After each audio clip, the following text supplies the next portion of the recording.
had these guests. Basically, like you were talking about, no one spoke about the table. We were just chilling on the hilltop. We were just reflecting on like the motherfucker that invented dogs. Yeah, man. They were just very wild animals, and then it's like they're on B10 or whatever. But like you don't know who that guy was. But now that guy really started something crazy. Definitely, that's not an invention.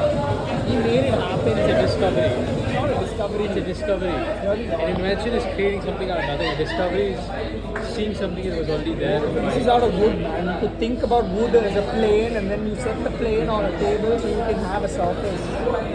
Somebody saw some wild This jungly is animal. invention. Sorry, this is invention. This wood was not made by anything. It's like from something natural. You can make a table out of any natural stuff. The fact that you can make stuff out of tree bark is a discovery.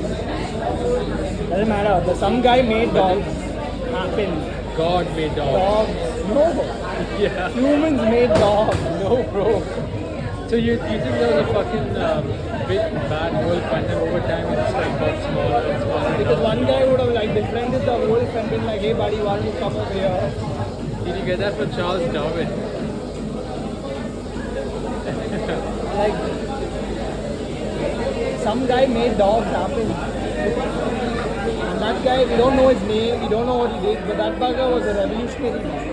Because dogs are fucking agents of order. You could be tripping on a hilltop or wherever in the world and they just set a perimeter and create a space. That's magical. Some guy made that happen. Why That did guy's alive and Why self-replicating. did Egyptians have pictures of cats and dogs as like holy statues? Because I believe that was a connection that God crafted. I believe that God decided that two species would have a certain relationship. And I believe it was always there ever since the beginning of time. Ever since, I mean, if you believe like, oh, we were once a cell and then the cell evolved into like a little mammal and a mammal evolved into a dinosaur and a dinosaur evolved into a pelican. Somewhere a monkey happened and somewhere we came out of a monkey. You don't agree? Yeah, so I don't think that happened. I think that was a very visceral decision made by some being, by power. And I think dogs were domesticated and assigned as companions, and we serve each other in many ways. As we do with many other species that we have. We hunt some, we mine some, we stay away from some because they have God. And we domesticate some because God is good. I see it as something different. I see it as us. I see it as an expression of will into the world. That's fair. Like peacocks didn't have to have big feathers. The peacocks were like, you know, I shall represent, and then just sort of fucking made it happen. And so, like the way we're making it happen, they were just like they willed it in the world and brought that out of each other. All of life sort of continues as a deterministic, like not deterministic as in like self-replicating, but I mean out of the determination of the individual being. Both those things can be true at the same time. There's a lot of room for will to power and will to domination. That's the whole school of thought.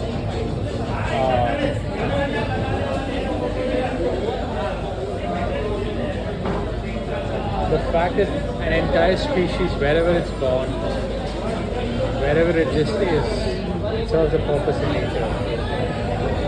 And that's like a company. Like you serve a niche if you want to succeed into tomorrow. The moment you stop, then you stop existing. It's like that. So it's like I would argue an animal can stop. I don't think it's a company. I mean, a company has will to power. It has to start somewhere, and someone has to decide the niche. I think animals are the same. That's the bridge that. No, I think it's the difference between a private company and a public company. Because in a public company, the authority just decides the purpose of it for existence. Sorry, not a public company, a state-owned company. Like a government office. It's there for a particular purpose assigned from the day to sun. But I don't think that animals are like that.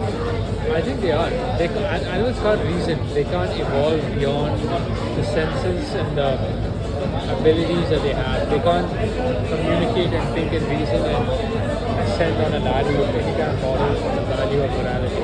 They just So do you what- think humans are distinctly different from animals absolutely. because of this? I mean, there could be many reasons, but one key reason is that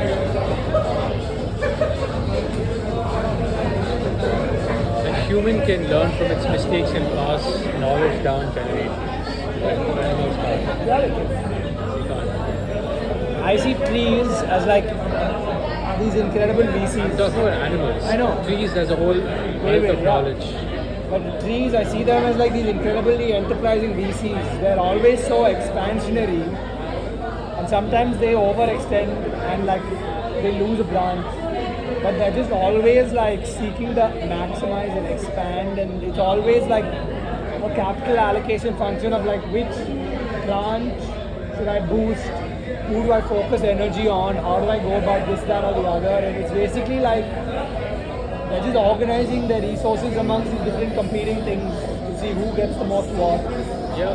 And so I think animals are also in similar, that way- but in a different way. So my question to you is,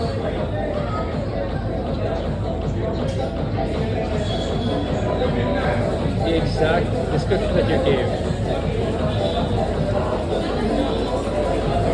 how could you equate that to the life of an animal?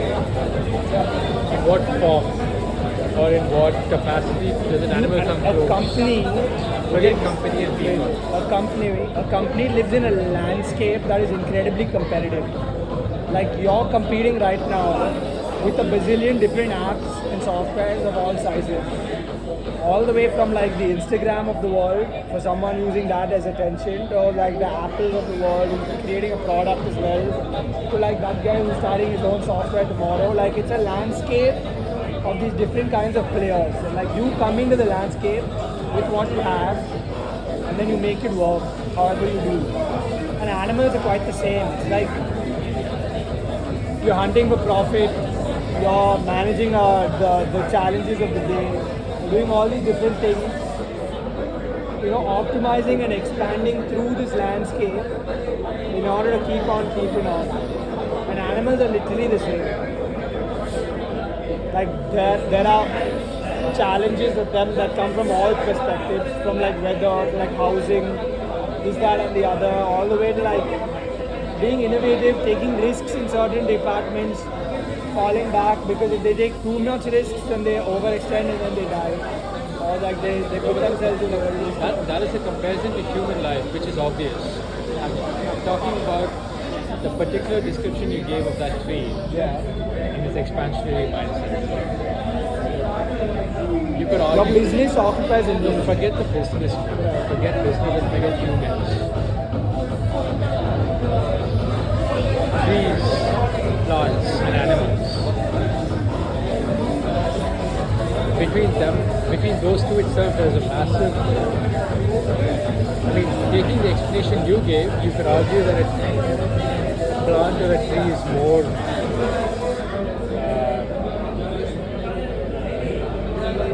It's more anti-fragile because it's able to pass information along into its next generation, whilst animals often can't. There is a selection process from the parent of like who's the strongest child. But beyond that, there is no information or morality that can be passed on. But how come trees have that, in your opinion? Based on your explanation. I think animals have that too, based on my experience. I don't think so. I think they're doing a lot of That similar same resource allocation and expansion into the one was capitalizing point by is, staying. the point is the father fox can do all those things and produce a son fox. Or a new one. And the son fox is going to have to figure out all those things from scratch.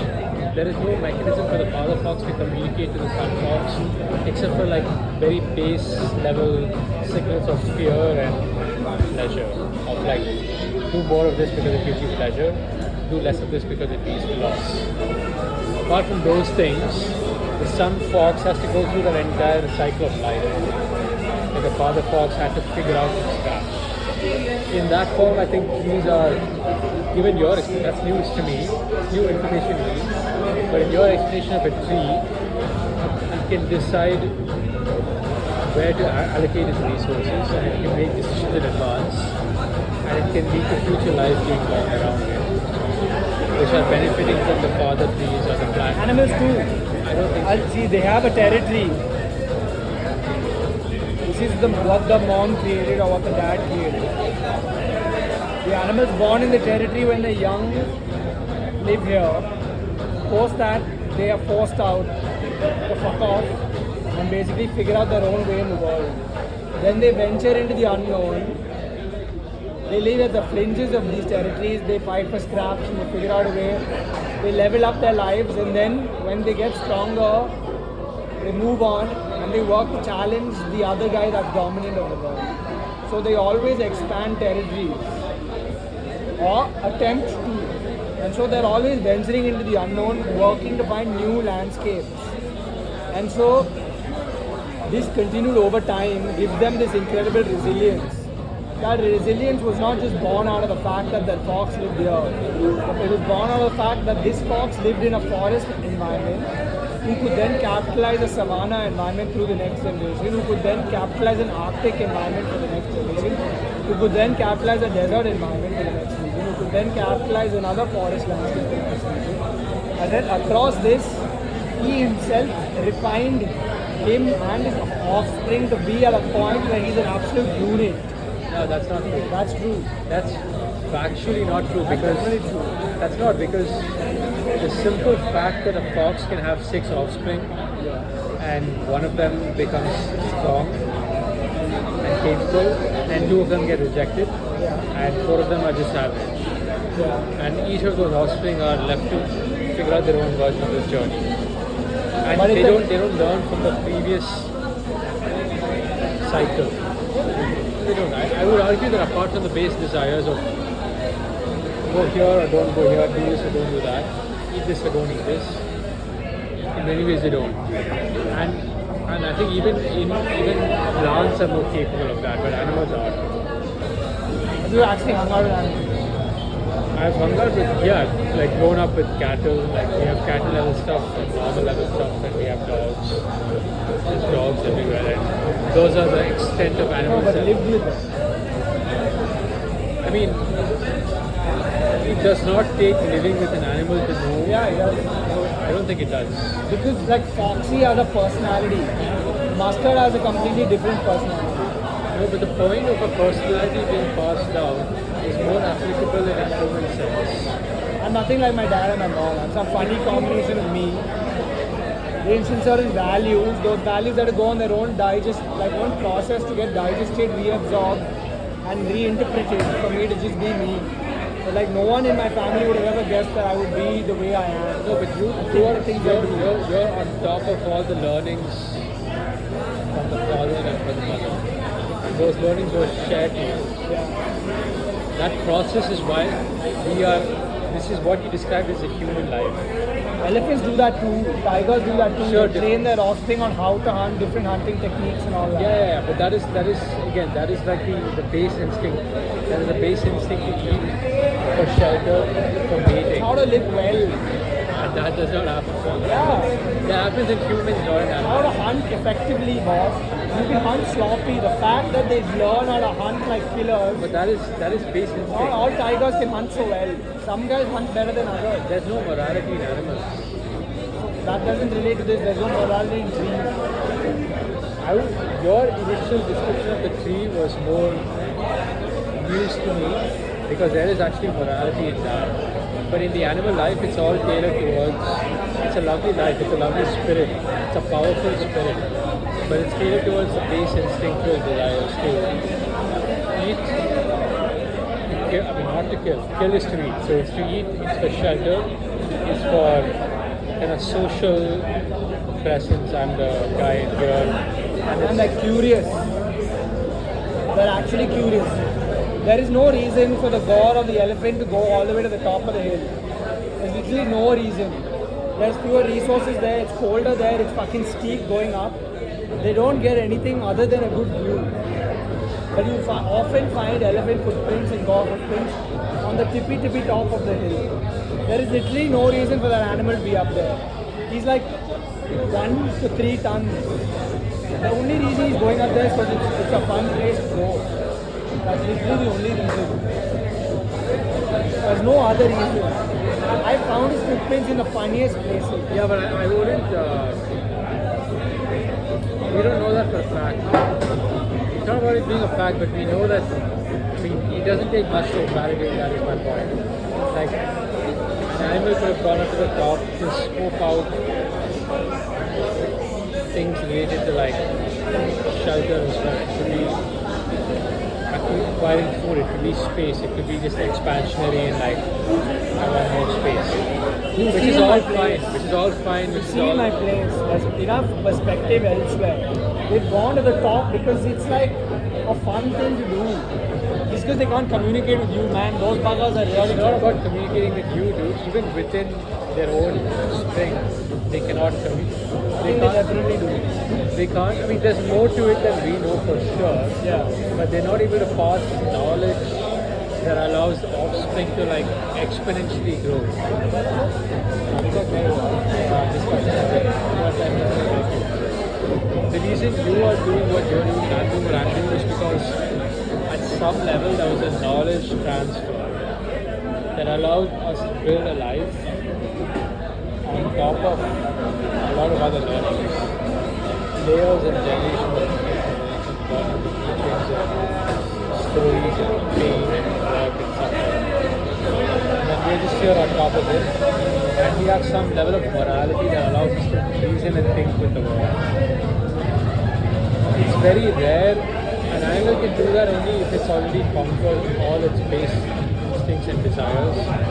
In many ways, like a human, like if you're poor, then you're first fighting for your base stuff. And on top of that, you think of expansionary mind. Very few people level up as humans also.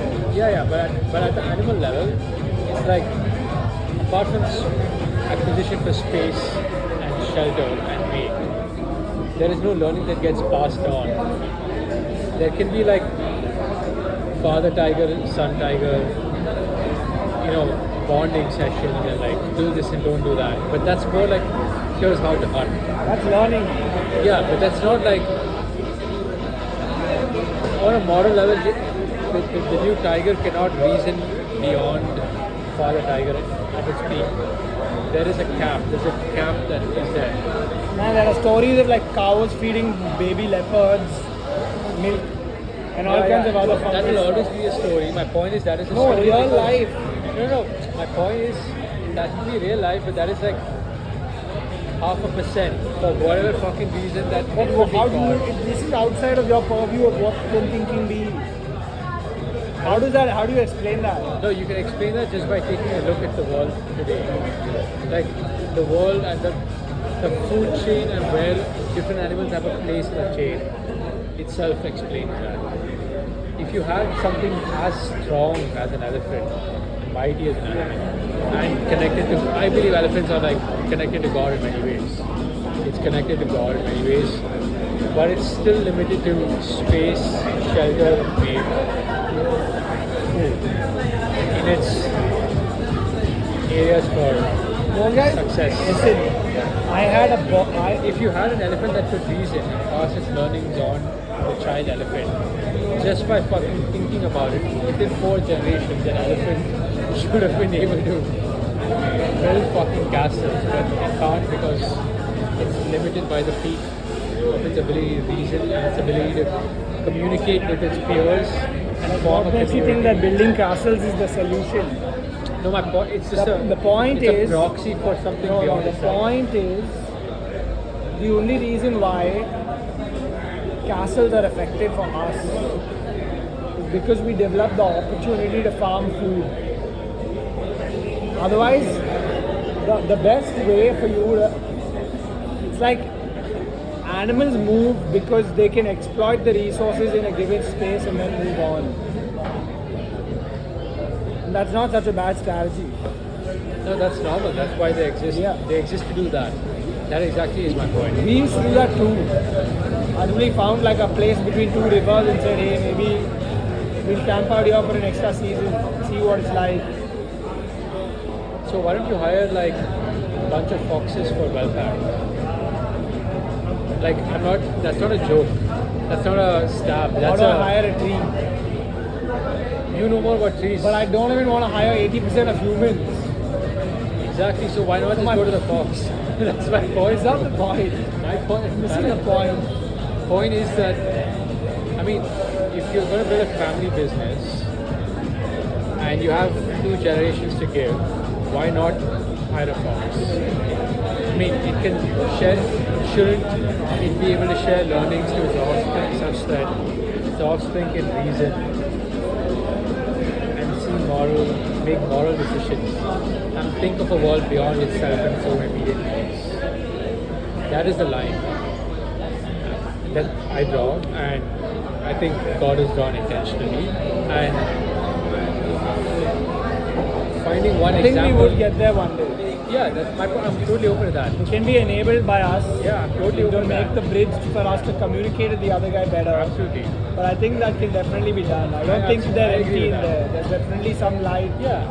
No, there's beyond light. That's not a perspective of dumbing of species down. My point is there is, like, for example, dogs can sense psychic things. Cats can sense psychic things. Or But they can reason it out in Cows. their heads. We just don't understand it, so it's psychic to us. no, I would Like the argue. bugger that built the internet seems psychic to us because we can't build it ourselves. The guy who built the internet seems psychic to us because we can't conceptualize how to build it ourselves. Some bugger thought this up and made it No, happen. I don't think we see humans as psychic beings. But we could. No, I mean, there is a. No, like, it's not a comparison, right? Like, for example, okay, so think of it like this.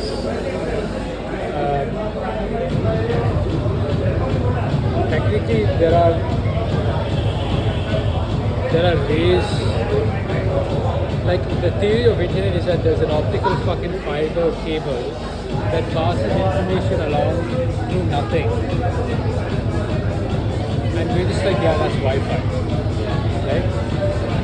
Now, I don't believe that's psychic, but I know that there is something that my senses aren't attuned to. There is a world that my 6 senses We today. didn't know that until someone told you that. Yeah, but as information passes along.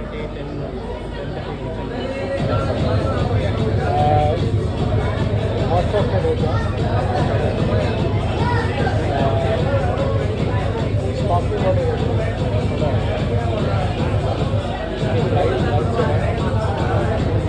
I'm not getting any food.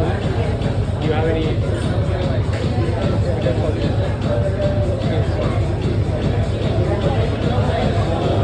I'm good. You want anything?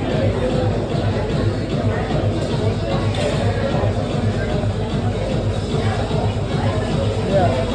It's not because no one told me, it's because there was a generation that passed. And I grew up and I saw a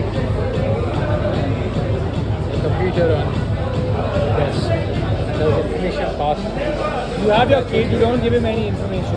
So the point is that there is still a sense that you are not attuned to and I'm not attuned to. You don't have a sense the same fucking data connection and Wi-Fi. But I don't consider that as psychic. You kind of see that as evolution of human. I think you're just drawing a line in the sand.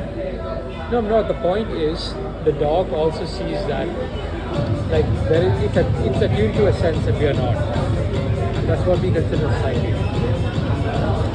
So it's only a matter of time until something needs to happen in our human form that unlocks us to be able to feel the same thing that a dog can. I don't think you can get there. I don't know the answer to that. A simple one is that we can hear about 20,000 dogs. A bit more complex one is that cats can sense like past life beings hovering around or some shit like that. Is that a story or is it just a sense that you're not like when you did shrooms, you saw things, right? Would you No, actually I didn't. whatever you experienced on that was I was just going through my ideas and got clarity. that's not what you told me when you and Salah were discussing shrooms.